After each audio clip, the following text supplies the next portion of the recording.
우리는 진리로 일어섭니다 라는 제목으로 하나님 말씀 전하겠습니다. 그저께 월드컵 때문에 온 대한민국이 지금 떠들썩합니다. 여러분, 우리 대한민국 32강 올라가야 됩니까? 안 올라가도 됩니까? 별 관심이 없어요. 역시 말씀과 기도 하나님 나라밖에는 관심이 없는 여러분들 축복합니다. 올라가면 너무 좋겠지만 안 올라가도 사실 되는 겁니다. 본질적으로 본다면 이겨도 되고 져도 되는 싸움인 거죠. 이렇듯 경기나 싸움은 이길 수도 있고 질 수도 있는 겁니다. 어릴 때 혹시 코피 터지게 싸워본 적 있어요? 저는 코피 터지게 싸워본 적이 있거든요. 코피 터지게 싸워도 화해하고 앞으로 잘 지내면 됩니다. 그런데 여러분, 전쟁은 달라요. 전쟁은 경기나 싸움과는 완전히 다릅니다. 전쟁은 지는 순간 그 상대방의 포로가 됩니다. 종속 관계가 형성이 되는 거죠. 그렇기 때문에 전쟁은 절대로 져서는 안 되는 일입니다. 이것이 막대한 피해를 보고도 전쟁을 멈추지 못하는 아주 중요한 이유 중에 하나죠. 자, 그런데 오늘 본문에서 사도 바울이 우리의 신앙생활을 무엇에 비유하고 있습니까? 전쟁에 비유하고 있습니다. 싸움이 아닙니다. 어떤 경기가 아닙니다. 사도 바울은 우리의 신앙생활을 전쟁에 비유하고 있습니다. 자, 그렇다면 이겨도 되고 져도 되는 거라는 거예요? 아니면 절대로 지면 안 되는 것이 영적 전쟁이라는 겁니까? 절대로 지면 안 되는 것이 영적 전쟁이다. 그리고 질 수 없는 것이 영적 전쟁이다라는 말을 바울이 우리에게 해주고 있는 것입니다. 바울이 이 에베소서를 기록할 당시에 그는 로마의 감옥에 갇혀 있었습니다.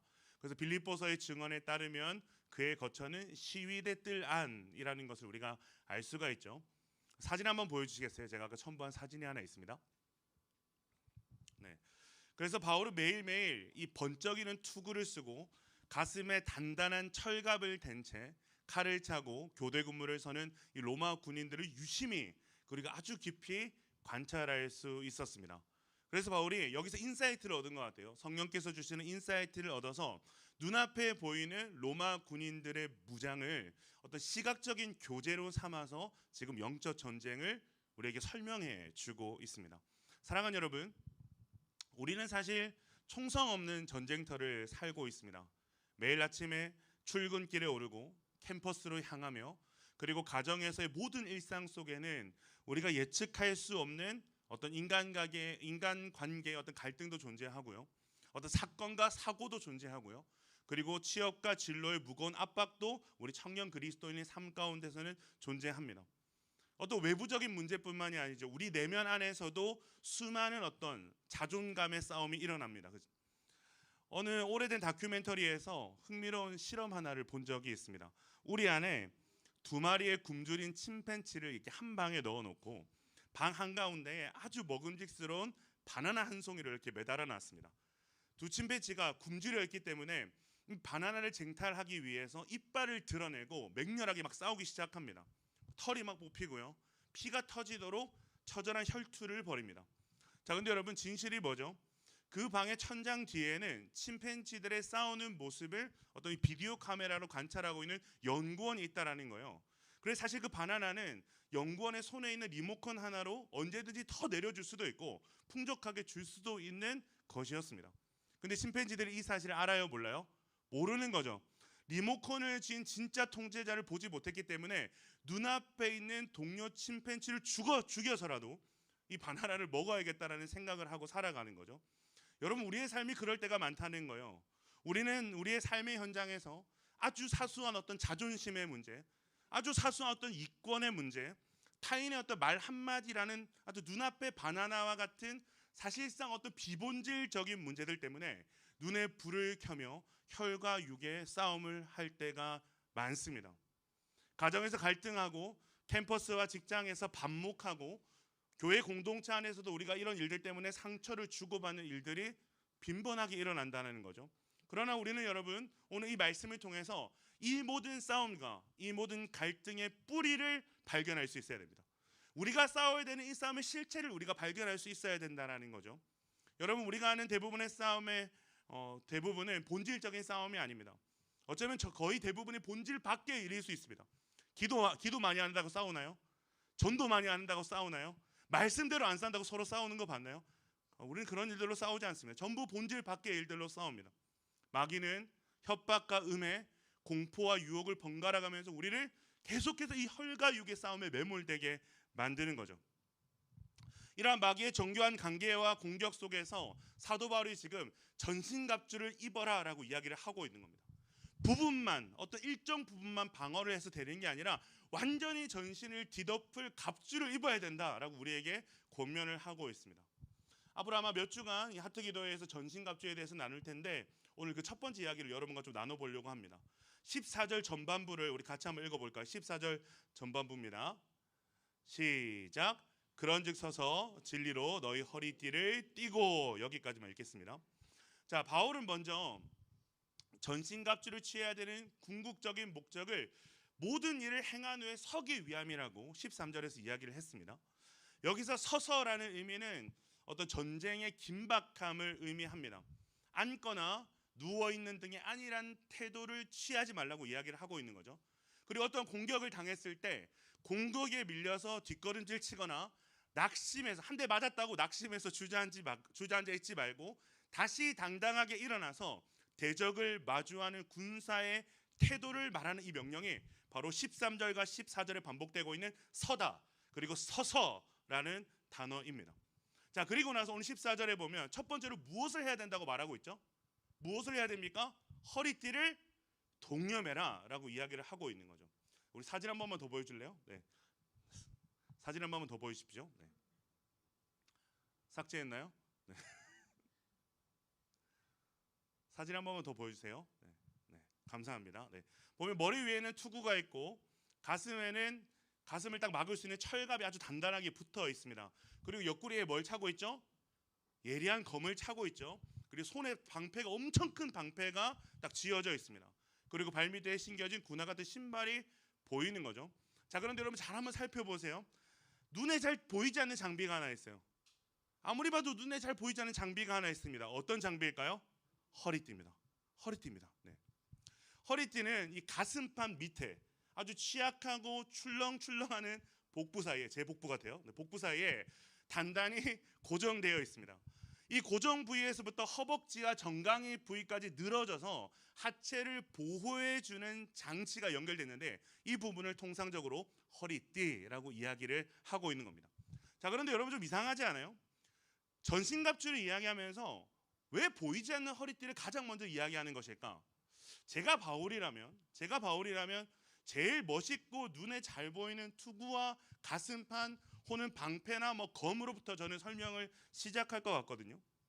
도대체 바울은 왜 제대로 보이지도 않는 허리띠를 가장 먼저 선포하고 사용하고 있을까? 그 이유를 우리가 좀 살펴봐야 되겠죠. 당시 로마 제국과 이 근동 지역의 사람들이 입었던 일상복은 통으로 짠 넓고 느슨한 원피스 형태의 옷이었습니다. 하얀 색깔 원피스로 옷을 촥 입으면 아주 멋있어요. 네. 몸에 밀착되지 않고 헐렁헐렁하기 때문에 이보다 더 편할 수가 없습니다. 그런데 이 멋진 통옷이, 이 편안한 통옷이 치명적인 약점이 될 때가 있어요. 언제일까요? 급하게 움직여야 될 때, 빠르게 움직이거나 민첩하게 움직여야 될 때 이 통옷이 아주 큰 걸림돌이 됩니다. 생각해 보십시오. 격렬한 노동을 하거나 몸의 움직임을 빠르고 격하게 해야 되는, 예를 들어 전시 상황이 생기면 여러분 어떻게 해야 되겠습니까? 아래에서 아래로 길게 늘어진 그 통옷은요, 발에 밟히거나 걸려 넘어지게 만드는 장애물이 되는 거예요.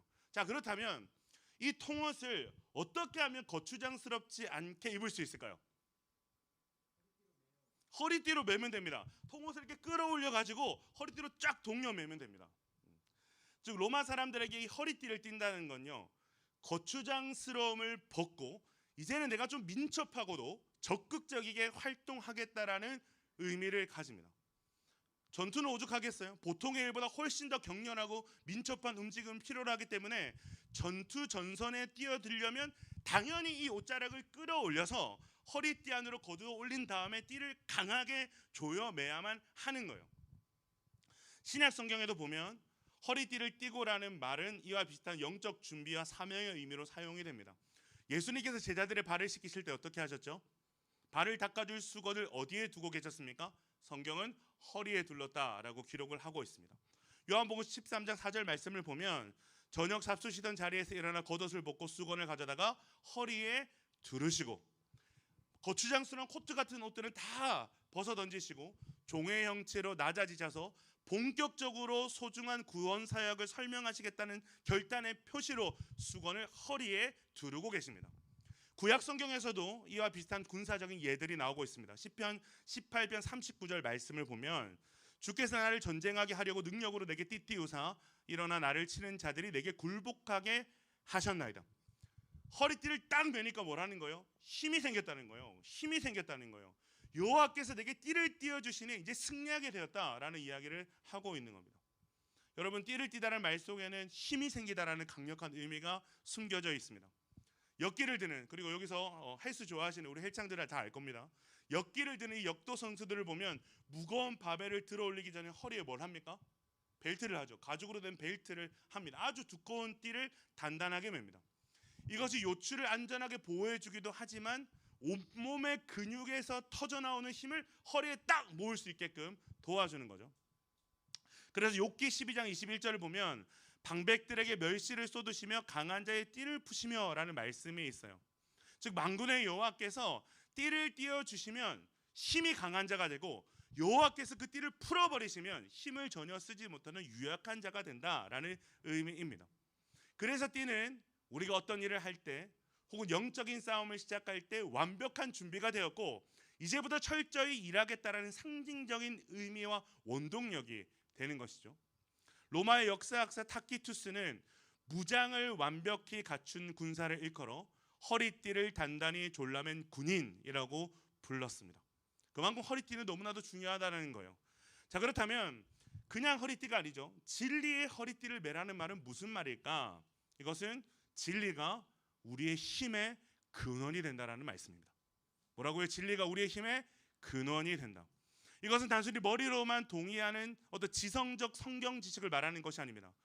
하나님의 말씀을 깊이 이해하고 내 삶의 유일한 기준으로 삼아 인격 전체를 무장하는 것을 말합니다.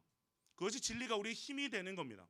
사랑하는 여러분, 지금 이 시대에 20대 청년 크리스천들이 이처럼 무력하게 흔들리고 낙심하며 세상의 유혹 앞에 쉽게 주저앉는 근본적인 이유가 여러분 뭐라고 생각하십니까? 환경의 어려움입니까? 저는 그렇지 않다고 생각을 합니다. 내 영혼의 중심을 팽팽하게 잡아줄 진리의 부재 때문에 그렇다고 생각을 해요. 여러분, 우리가 살아가는 이 시대는 포스트 모더니즘이라는 거대한 사조가 지배하고 있는 시대입니다. 포스트 모던 시대의 핵심 특징이 무엇입니까? 너에게도 진리가 있다. 그러나 나에게도 진리가 있다는 겁니다. 절대적인 진리란 이 세상에 존재하지 않는다는 겁니다. 내가 맞다고 생각하는 것, 내가 옳다고 느끼는 것, 내가 좋다고 느끼는 것, 내 소견에 옳은 것이 곧 나의 진리다라는 절대적인 기준의 해체를 말하는 시대가 포스트 모더니즘 시대입니다. 여러분, 절대 진리가 사라질 때 가장 큰 타격을 받는 세대가 어디일까요? 다음 세대와 청년 세대입니다. 무엇이 옳고 그른지 분별할 기준이 없기 때문에 교묘하게 사탄이 관계를 부릴 때마다 중심을 잡지 못하고 옷자락이 밟혀서 사정없이 넘어지는 거예요. 위대한 신학자 프란시스 셰퍼가 그의 저서 이성에서의 도피라는 책에서 현대인들은 절대적 진리의 선을 버림으로 인해 모든 가치가 바닥으로 추락하는 절망의 선 아래로 떨어졌다라고 이야기합니다. 여러분, 기독교가 왜 그렇게 포괄적 차별금지법을 반대합니까?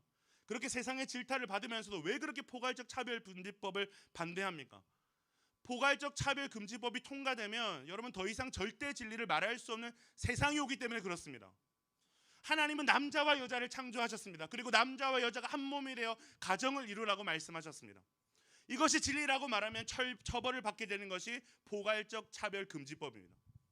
여러분, 절대적 진리의 선이 붕괴되는 순간 어떻게 될까요? 프란시스 셰퍼가 말한 것처럼 모든 가치가 바닥으로 추락하는 절망의 세상이 오게 됩니다. 여러분, 포괄적 차별금지법의 핵심에 동성애가 있어요. 내가 느끼는 이 사랑도 사랑이라는 겁니다. 이 사랑도 진짜 사랑이라는 겁니다. 우리가 이것을 받아들이기 시작하고 인정하기 시작하는 순간 이 세상의 사랑이라고 말하는 모든 것들을 우리는 인정해야 됩니다. 그래서 동성애 운동을 지지하는 사람들 중에 소아 성애자가 꽤 많이 있습니다. 이들의 바람대로 동성애가 합법적으로 인정되고 포괄적 차별금지법이 통과되면 소아 성애자들이 마음껏 활개치는 세상에 우리는 살게 된다는 거죠. 이뿐만이 아니죠. 일부 다처제, 불륜, 이들이 말하는 내가 사랑이라고 정의를 내리는 그 사랑에 대해서 그 누구도 어떠한 법적 제재나 어떠한 기준의 제재를 할 수 없는 세상이 오게 된다라는 것입니다. 사랑하는 여러분, 상대적인 진리는 진리가 아닙니다. 너도 맞고 나도 맞다면 그것은 더 이상 진리가 아닙니다. 진리는 유일할 때만 진리입니다. 믿으십니까? 자, 그렇다면 우리에게 유일한 진리는 무엇입니까? 하나님의 말씀인 줄 믿습니다. 하나님의 말씀이 맞다고 하면 맞는 거예요. 때려 죽여도 맞는 거예요. 하나님 말씀이 아니라고 하면 때려 죽여도 아닌 거예요. 여러분 믿으십니까? 우리의 죄된 본성이 아무리 말씀의 반대 방향으로 나를 충동하고 이끌어 가려고 하더라도 우리는 날마다 십자가에 나를 못 박으며 자기를 부인하며 피 흘리기까지 싸워야 되는 줄로 믿습니다.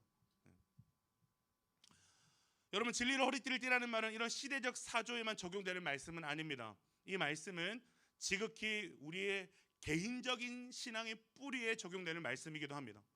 오늘날 수많은 청년 크리스천들이 하나님에 대해, 예수 그리스도에 대해, 어떤 성령의 역사에 대해, 구원의 지극히 크신 능력과 영원한 어떤 우리의 소망에 대해서 교리적으로 신학적으로 제대로 알지 못하고 있습니다. 내가 믿는 하나님이 누구이며 우리의 구원이 왜 예수 그리스도의 성육신과 죽음과 부활이어야 하는지, 왜 하나님의 은혜가 아니면 안 되는지, 왜 그 구원의 사역을 은혜라고 얘기하는지, 그 사랑이 얼마만큼의 사랑인지를 알아야 되는데 그걸 모르니까 많은 크리스찬들이 그냥 타종교와 같이 신앙생활 하는 거예요. 더 열심히 하는 거예요. 그냥 열심히, 맹목적인 열심을 하는 거예요. 더 헌신적으로 하는 거예요. 그래야 하나님이 나를 좀 봐주시고 용서해 주시고 벌 안 주시고, 그래야 하나님이 내 인생을 좀 이뻐 봐주시고, 그래야 내 인생에 복을 주시는 줄 알아요. 내게 일어난 정황으로 하나님을 규명하기 시작하는 거죠. 내 삶에 아무런 문제가 없고 원하는 대로 삶이 잘 풀리면 선하신 하나님, 기도를 들어주신 하나님, 나를 사랑하시고 내 편이신 하나님. 그러나 내 삶의 뜻밖의 어떤 고난이 찾아오고 어떤 문제가 해결되지 않으면 하나님은 나를 버리시고 나를 사랑하지 않으시고 나를 방관하신 하나님, 그런 하나님으로 정황을 통해 딱 규명을 내려버리는 거죠. 세상의 유혹과 시험이 찾아올 때 가장 먼저 물러서고 타협하게 되는 영역이 신앙의 영역이 되는 거예요. 말씀의 자리, 기도의 자리가 되는 거예요. 세상에 살면서 예수 믿어야 구원받을 수 있어, 하나님께 소망이 있어 라는 말을 단 한마디도 못하고 살아가는 크리스찬이 되는 거죠. 여러분에게 이런 그리스도인이 어떤 그리스도인으로 보입니까? 제가 보기엔 이런 그리스도인들은 전혀 싸울 의지가 없는 무력한 그리스도인으로 보입니다. 무력한 그리스도인인 거예요. 내 편에 대한, 내가 서 있는 쪽에 대한 확신이 없는 거예요. 내 편에 대한 확신이 없어요. 여러분, 내 편에 대한 확신이 없는데 어떻게 목숨을 걸고 끝까지 싸웁니까? 내 편에 대한 확신이 없는데 어떻게 목숨을 걸고 끝까지 싸워요? 어떻게 끝까지 이 편에서 이탈하지 않고 싸워낼 수가 있습니까? 싸워낼 수가 없습니다. 진리를 모르면 싸울 수가 없는 거예요. 끝까지 이 싸움의 마라톤을 할 수가 없는 거예요. 바울이 지금 그걸 말하고 있는 거예요. 바울은 누구보다 그걸 잘 아는 거죠. 그래서 어떤 전신갑주보다도 진리로 허리띠를 띠라고 가장 먼저 강력하게 권면을 하고 있는 것입니다. 넓고 단단한 허리띠를 가장 중심에 메어야만, 가장 먼저 그 허리 중심에 메어야만 그 위에 다른 무장을 받쳐서 고정할 수가 있고, 공격무기인 날카로운 검을 칼집에 넣어서 허리에 찰 수 있던 것처럼 허리띠는 모든 무기와 모든 갑주를 지탱하는 지탱축이라는 거죠. 그러니 너희는 이제 서서 진리로 허리에 띠를 띠라 라고 바울이 권면하고 있는 것입니다. 사랑하는 여러분, 우리는 이 바울의 권면이 아주 강력한 권면이라는 것을 기억해야 됩니다. 이 본문의 헬라어 원문을 들여다보면 우리말 성경에 다 담지 못한 강력한 군사적 결단과 즉각적인 행동이 촉구되고 있습니다.